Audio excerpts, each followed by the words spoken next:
प्रिय विद्यार्थियों, आज हम तीसरा पाठ पढ़ेंगे। उपकारकः वृक्षः, उपकारी पेड़। तो देखिए, वृक्षः पेड़ अस्माकं हमारे जीवनस्य जीवन का आधार सन्ति हैं। पेड़ हमारे जीवन का आधार हैं। एते ये भूमेः धरती से उद्भवन्ति निकलते हैं। ये धरती से निकलते हैं, ये धरती से पैदा होते हैं। एतेषाम् इनके मूलानि जड़ें पृथिव्याम धरती में दूरम दूरम दूर दूर तक ततानी फैली हुई भवंती होती हैं। इनकी जड़ें धरती में दूर दूर तक फैली हुई होती हैं। मूलानाम जड़ों के उपरिष्टात् ऊपर का भाग वृक्षस्य पेड़ का प्रकांडः तना भवती होता है। जड़ों के ऊपर का भाग पेड़ का तना होता है। प्रकांडात् तने से शाखा बड़ी टहनियाँ या शाखाएं उद्भवंती निकलती हैं, पैदा होती हैं। तने से बड़ी टहनियाँ निकलती हैं। शाखाभ्य बड़ी टहनियों से प्रशाखा छोटी टहनियाँ संभवंती निकलती हैं। बड़ी टहनियों से छोटी टहनियाँ निकलती हैं। एतासु इन प्रशाखासु छोटी टहनियों में ही पत्राणि पत्ते पुष्पाणि फूल फलानि च और फल भवंती होते हैं। इन छोटी टहनियों में ही पत्ते फूल और फल होते हैं। वृक्षः पेड़ अपि भी अस्माकम इव हमारी तरह ही, इव की तरह भुक्त्वा खाकर पीत्वा च और पीकर जीवंती जीते हैं। पेड़ भी हमारी तरह खाकर और पीकर जीते हैं। मूलानि जड़ें वृक्षाणाम पेड़ों के पादाः पैर भवंती होती हैं। जड़ें वृक्षों के पैर होते हैं। एते ये पाद ही पैरों से पिबंती पीते हैं, ये पैरों से पीते हैं। अतएव इसलिए पादपाः पौधे कथ्यन्ते कहे जाते हैं। ये पैरों से पीते हैं इसलिए पौधे कहे जाते हैं। मूलानि जड़ें भूमि धरती से रसम रस गृहीत्वा लेकर अन्येभ्य दूसरे अवयवेभ्य अंगों को यच्छन्ति देती हैं। येन जिससे एते ये वृक्षः पेड़ फलंती फल देते हैं। जड़ें धरती से रस लेकर दूसरे अंगों को शरीर के दूसरे अंगों को देती हैं, जिससे ये वृक्ष फल देते हैं। वृक्षः अपि पेड़ भी मनुष्यः मनुष्यों इब की तरह सुखानि सुखों का दुखानि दुखों का च और अनुभवंती अनुभव करते हैं। पेड़ भी मनुष्यों की तरह सुखों और दुखों का अनुभव करते हैं। एतेषु इनमें अपि भी प्राणः प्राण भवंती होते हैं, इनमें भी प्राण होते हैं। अतएव इसलिए एते ये प्राणिनः इव प्राणियों की तरह जायन्ते जन्म लेते हैं, वर्धन्ते बढ़ते हैं, म्रियन्ते च और मर जाते हैं।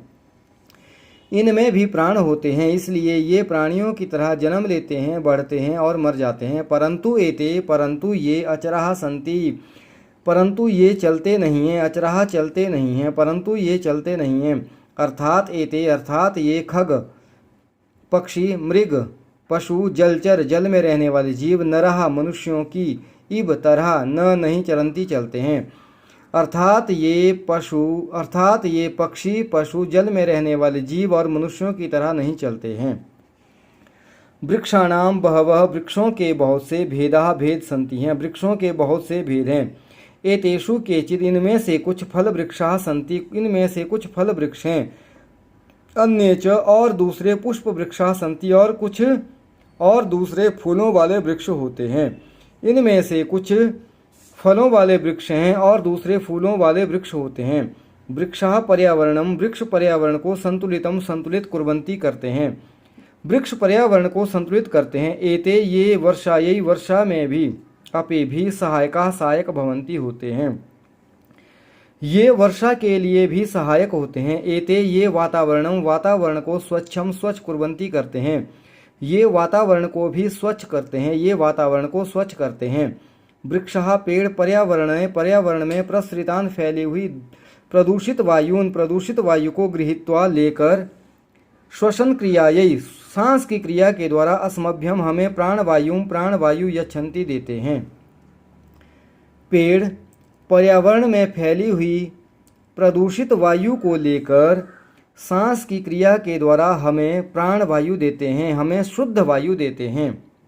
वृक्षः पेड़ पत्रई पत्तों से, पुष्पई फूलों से, फलई फलों से, छायया छाल से, वल्कलई छाल से, काष्ठै च और लकड़ियों से, सदैव हमेशा, प्राणिनाम प्राणियों का, उपकारम कुर्वन्ति उपकार करते हैं, अतः इसलिए, उपकारकः उपकारी हैं, एव ही एते वृक्षा ये वृक्ष, इसलिए ये वृक्ष उपकारी हैं।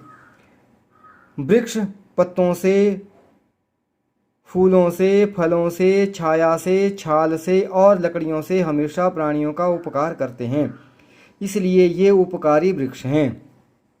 एतई इनके बिना अस्माकं जीवनम, हमारा जीवन, असंभवम अस्ति, असंभव है, इनके बिना हमारा जीवन असंभव है।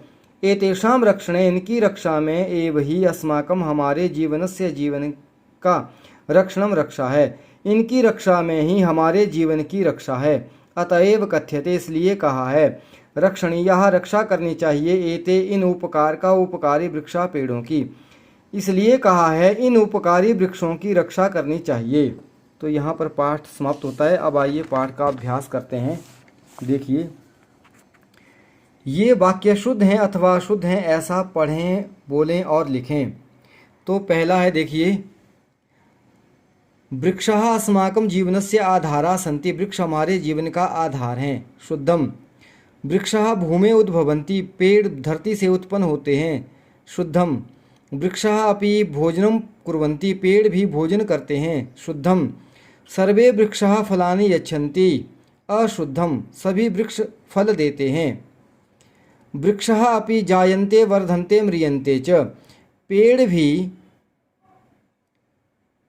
जन्म लेते हैं, बढ़ते हैं और मर जाते हैं। शुद्धम, वृक्षः अस्माभिः रक्षणीया भवन्ति, हमें वृक्षों की रक्षा करनी होती है। शुद्धम। दूसरा प्रश्न है, मंजूषा में से सही शब्द चुनकर के रिक्त स्थानों की पूर्ति करें। तो ये देखिए, वृक्ष हमें क्या क्या देते हैं ऐसा लिखें।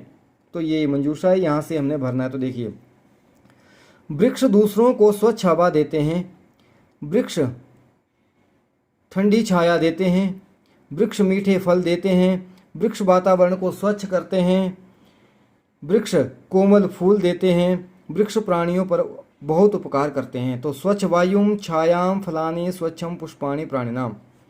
तीसरा प्रश्न है, सही अर्थों के साथ मिलान करें। वृक्षः तरवः भुक्त्वा खादित्वा वहवः अनेके पृथिव्यां भूमौ रसम जलम। चौथा प्रश्न है, इन प्रश्नों के उत्तर एक शब्द में बोलें और लिखें। तो देखिए, ये यहाँ पूरे वाक्य में भी लिखे हुए हैं, आप यहाँ भी देख सकते हैं। वृक्षः कस्या उद्भवन्ति, भूमे, वृक्ष कहाँ से उत्पन्न होते हैं, धरती से। शाखाः कस्मात् उद्भवन्ति, प्रकांडात्। पुष्पाणि कुत्र भवन्ति, प्रशाखासु। मूलानि भूमे किम ग्रहणं कुर्वन्ति, रसम। पादपाः कै जलं पिबन्ति, पादैः। इन प्रश्नों के उत्तर पूरे वाक्य में लिखें। वृक्षः कथं जीवन्ति, वृक्षः अस्माकम् इव भुक्त्वा पीत्वा च जीवन्ति। वृक्षः पादपाः किमर्थं कथ्यन्ते, वृक्षः पादैः पिबन्ति अतः एव पादपाः कथ्यन्ते। वृक्षः कथं फलन्ति, वृक्षः मूलानि भूमे रसं गृहीत्वा अन्येभ्यः अवयवेभ्यः यच्छन्ति, येन एते वृक्षाः फलन्ति। वृक्षाः कथं प्राणिनः इव आचरन्ति, वृक्षाः प्राणिनः इव जायन्ते वर्धन्ते म्रियन्ते च। वृक्षाः कथं प्राणिनाम् उपकारं कुर्वन्ति, वृक्षाः पत्रैः पुष्पैः फलैः छायया वल्कलैः काष्ठैः च सदैव प्राणिनाम् उपकारं कुर्वन्ति। छठा प्रश्न है, मोटे शब्दों को आधार मानकर प्रश्न निर्माण करें। वृक्षाः अस्माकं जीवनं सन्ति, के अस्माकं जीवनं सन्ति। वृक्षाः के। वृक्षाणां मूलानि पृथिव्यां भवन्ति, वृक्षाणां मूलानि कस्यां भवन्ति, पृथिव्यां कस्यां, स्त्रीलिंग है। प्रकांडात् शाखा उद्भवन्ति, प्रकांडात् काः उद्भवन्ति, शाखा स्त्रीलिंग है इसलिए काः। वृक्षाः प्राणिनः इव आचरन्ति, के प्राणिनः इव आचरन्ति, वृक्षाः पुल्लिंग है इसलिए के। वृक्षाणां बहवः भेदाः सन्ति, केषां बहवः भेदाः सन्ति। वृक्ष रक्षणे अस्माकं जीवनम् अस्ति, कस्मिन् रक्षणे अस्माकं जीवनम् अस्ति, या कस्मिन् अस्माकं जीवन रक्षणम् अस्ति। अगला प्रश्न है, उदाहरण के अनुसार नीचे लिखे हुए वर्णों को अलग अलग करके लिखें। ये वर्ण विन्यास है। देखिए, अस्माकम जैसे अ स म अ क अ म, वृक्षा व रि क श अ। ऐसे ही देखिए, उद्भवन्ति उ उद्भवन्ति, देखिए ये उ द अ भ अ, है ना। उद भ अ व अ न त ई उद्भवंती। फिर उसके बाद है उद्भवंती के बाद है देखिए पृथिव्याम परिथ इव य आम उपरिष्टात् उप अर ईषट आत पर अक आन ड प्रकांड भ उक तव आ भुक्त्वा गृह तव आ गृहीत्वा म्रियन्ते मर य अन त ए म्रियन्ते खर्जूरः ख अर ज उ र खर्जूरः वल्कलै व अ ल क अ ल ऐ वल्कलै रक्षणीया र अ क श अण ई य आ रक्षणीया। ये वर्ण विन्यास है, मूल्यात्मक प्रश्न है। बोल रहा है कि इस पाठ में आप सबने पढ़ा कि वृक्ष हमेशा प्राणियों का उपकार करते हैं, भला करते हैं, इनकी रक्षा में हमारे जीवन की रक्षा है। इसलिए आप पेड़ों की रक्षा के लिए क्या क्या करते हैं ये आपने बताना है। जैसे हम पर्यावरण दिवस मनाते हैं तो पर्यावरण दिवस में हम क्या कर सकते हैं, पेड़ लगा सकते हैं ज़्यादा से ज़्यादा। लेकिन आज लोग पेड़ काटते हैं, लगाता कोई नहीं है। अब गतिविधि बोल रहे हैं अपने अपने घर में एक पौधा जरूर लगाएं और वृक्ष हमें जो जो देते हैं उन सभी का नाम लिख करके और संग्रह करके उन सब का संग्रह करके अपने उत्तर पुस्तिका में लिखें। अब आइए देखिए, अब व्याकरण है, पाठ का व्याकरण का अभ्यास है। पाठ के व्याकरण के अभ्यास में है कत्वा प्रत्यय का प्रयोग। ये कत्वा, इस कत्वा का सिर्फ क कट जाता है, सिर्फ ये त्वा जो है ये ही बचेगा। ये जो त्वा है केवल मात्र ये त्वा बचेगा, ये त्वा मिलेगा आपको धातु के साथ लगा हुआ। तो देखिए, इमाम दिनचर्याम पठन्तु, इस दिनचर्या को पढ़ें। अहम प्रातः उत्तिष्ठामि, मैं सुबह उठता हूँ। दंत धावनम कृत्वा उपवनम गच्छामि, दांत साफ करके बाग जाता हूँ। उपवने खेलित्वा गृहम आगच्छामि, बाग में खेल कर घर आता हूँ। गृहे ईश्वरम ध्यात्वा पठितुम विद्यालयम गच्छामि, घर में ईश्वर का ध्यान करके पढ़ने के लिए विद्यालय जाता हूँ। तत्र पठित्वा गृहम आगच्छामि, वहाँ पढ़ करके घर आता हूँ। गृहे पाठम पठित्वा सायं पुनः खेलितुम बहि गच्छामि, घर में पाठ पढ़ करके शाम को खेलने के लिए फिर से बाहर जाता हूँ। तत्र मित्रैः सह उपवने धावित्वा व्यायामं कृत्वा पुनः गृहम आगच्छामि, वहाँ पर मित्रों के साथ बाग में दौड़कर और व्यायाम करके फिर घर आता हूँ। गृहे स्थित्वा कार्याणि कृत्वा, घर में रहकर काम करके, भोजनम खादित्वा, भोजन खा करके, कथाम च श्रुत्वा, और कहानी सुन करके, पुनः शयनाय गच्छामि, फिर सोने के लिए जाता हूँ। शयन काले अहम सदा ईश्वरम स्मृत्वा एव शयनम करोमि, सोते समय मैं हमेशा ईश्वर को याद करके ही सोता हूँ। तो देखिए ये कत्वा प्रत्यय है। इस कत्वा प्रत्यय में क्या है कि अब जब हम कत्वा प्रत्यय का प्रयोग करते हैं तो उसका त्वा धातु के साथ जुड़ा होता है। लेकिन कत्वा प्रत्यय का एक और भी उपयोग इसलिए किया जाता है कि वाक्य जो है उसको बहुत लंबा करना है। एक साथ बहुत सारी जब हम क्रियाएं करते हैं तो उन क्रियाओं को एक साथ करने के लिए हम कत्वा प्रत्यय का प्रयोग करते हैं। जैसे यहाँ देखिए कितना बहुत बड़ा है। देखो, घर में रहकर काम करके, भोजन खा करके और कहानी सुन करके, देखो एक ही वाक्य में क्या है, रहकर, करके, खाकर और सुनकर सोने जाता हूँ। देखो एक ही वाक्य में कितनी सारी क्रियाएं होगी, तो इसलिए क्या है ये कत्वा प्रत्यय है। इस संवाद में, इस जो दिनचर्या है, इस दिनचर्या वाले इस अनुच्छेद में जितने भी ये मोटे शब्द दिए हुए, देखो कृत्वा, त्वा लगा है, खेलित्वा, खेल कर, कृत्वा कर, ध्यात्वा, ध्यान कर, पठित्वा, पढ़कर, है ना, खादित्वा, खाकर, कृत्वा कर, स्थित्वा, रहकर, ठहरकर, स्मृत्वा, याद कर, कृत्वा कर, धावित्वा, दौड़कर, श्रुत्वा, सुनकर, ये सारे जो हैं कत्वा प्रत्यय। देखो त्वा सब में लगा हुआ है। तो देखिए अभ्यास है। अभ्यास में देखिए ऊपर लिखे हुए वाक्यों में जो मोटे शब्द हैं जिनके अंत में त्वा लगा हुआ है, उन मोटे शब्दों को चुन करके नीचे लिखें। तो देखिए ये ध्यात्वा, ध्यान कर, धावित्वा, दौड़कर, खादित्वा, खाकर, स्मृत्वा, याद कर, पठित्वा, पढ़कर, स्थित्वा, ठहर कर, श्रुत्वा, सुनकर। अब बोल रहा है कि त्वा इस अंश को ये संस्कृत में कत्वा प्रत्यय का अंश है। जो त्वा लगा हुआ है ये संस्कृत में कत्वा प्रत्यय का अंश है। एते शब्दा कत्वा प्रत्यांश शब्दा कथ्यन्ते, इन शब्दों को कत्वा प्रत्यांश शब्द कहते हैं। ये सारे जिनमें त्वा लगा हुआ है ये कत्वा प्रत्यांत है। क्या इनका हट गया है और त्वा बचा हुआ है। देखिए आइए अभ्यास में देखते हैं आगे। अभ्यास का पहला प्रश्न है, कत्वा प्रत्यांत शब्दों को रेखांकित करें और प्रकृति का अर्थ है धातु और प्रत्यय का अर्थ कत्वा प्रत्यय, प्रकृति का अर्थ धातु प्रत्यय अलग करके लिखें। तो ये अलग करके यहाँ देखिए लिखे हुए हैं। तो देखिए ये बालः पठित्वा खेलिष्यन्ति, बालक पढ़कर खेलेंगे, पठ जमा कत्वा।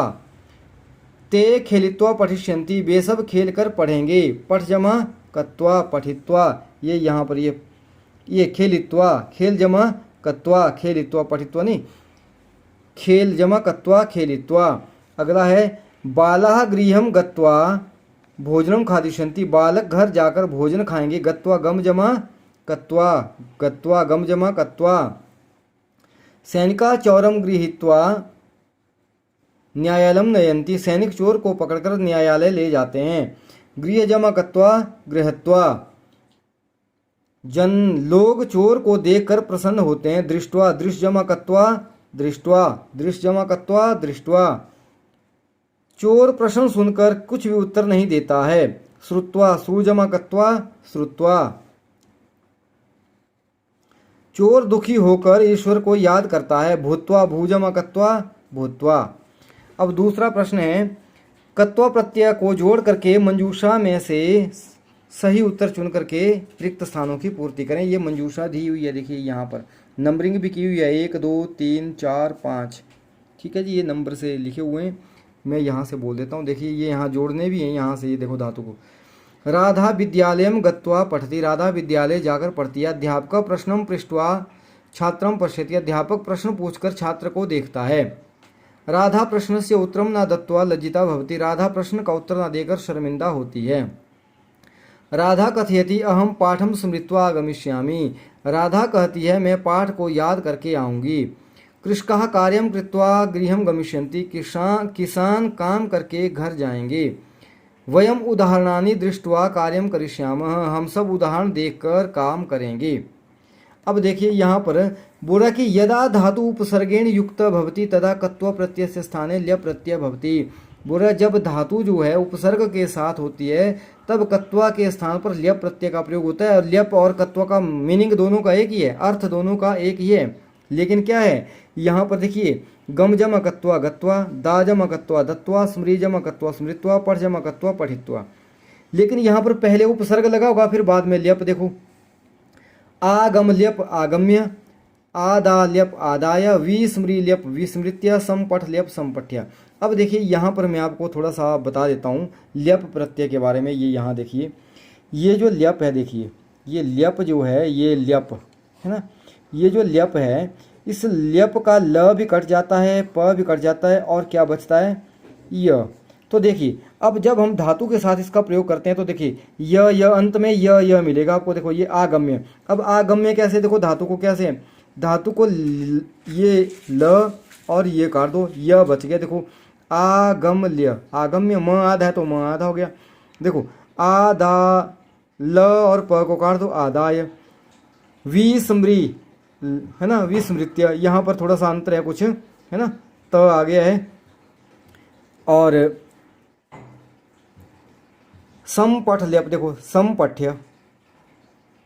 तो देखिए अब ध्यानेन अवगच्छन्तु च, पठन्तु अवगच्छन्तु च, ध्यानपूर्वक पढ़ें और समझें। वह बाग जाकर खेलता है, वह बाग से आकर भी खेलता है, गत्वा जाकर, आगत्य आकर। वह गुरु को नमस्कार कर पढ़ता है, वह गुरु को प्रणाम कर पढ़ता है। एक ही अर्थ है नमस्कार या प्रणाम, प्रजमा नम जमा ल्यप है ना। बालक पढ़कर लिखता है, बालक पढ़कर लिखता है। वह घर छोड़कर वन गया, वह सब कुछ छोड़कर उसने सब कुछ छोड़कर तपस्या की, परित्यज्य। कत्वा के स्थान पर ल्यप प्रत्यय का प्रयोग करें, हसित्वा प्रहस्य, रमा हंसकर बोलती है। मनुष्य भिखारी को भोजन देकर प्रसन्न होता है, प्रदाय, प्रजमा दा जमा ल्यप प्रदाय। वह ईश्वर को नमस्कार करके काम करता है, प्रणम्य, प्रजमा नम जमा ल्यप प्रणम्य। परिश्रम को छोड़कर कार्य में सफलता नहीं मिलती है, परित्यज्य, परिजमा तेज जमा ल्यप परित्यज्य। अगला प्रश्न है देखिए, निर्देश के अनुसार प्रकृति और प्रत्यय को जोड़कर रिक्त स्थानों की पूर्ति करें। राम सुबह उठकर ईश्वर को याद करता है। उतस जमा स्था जमा ल्यप उत्थाय। छात्र विद्यालय जाकर पाठ पढ़ते हैं। गत्वा गम जमा कत्वा। वे सब पाठ याद कर लिखते हैं। स्मृत्वा स्मृ जमा कत्वा स्मृत्वा। बालक पाठ भूल कर दुखी होता है। विस्मृत्य वी जमा स्मृ जमा ल्यप विस्मृत्य। श्याम नमस्कार करके श्लोक गाता है। प्रणम्य प्रजम नम जम ल्यप प्रणम्य। वह जल लेकर आता है। आदाय आजम दाजम ल्यप आदाय। वह हंसकर बोलती है। हसित्वा हस जमा कत्वा हसित्वा। बालक खेल कर घर आते हैं। खेलित्वा खेल जमा कत्वा खेलित्वा। तो इसी के साथ हमारा तीसरा पाठ समाप्त होता है। चौथे पाठ में फिर मिलेंगे, तब तक के लिए धन्यवाद।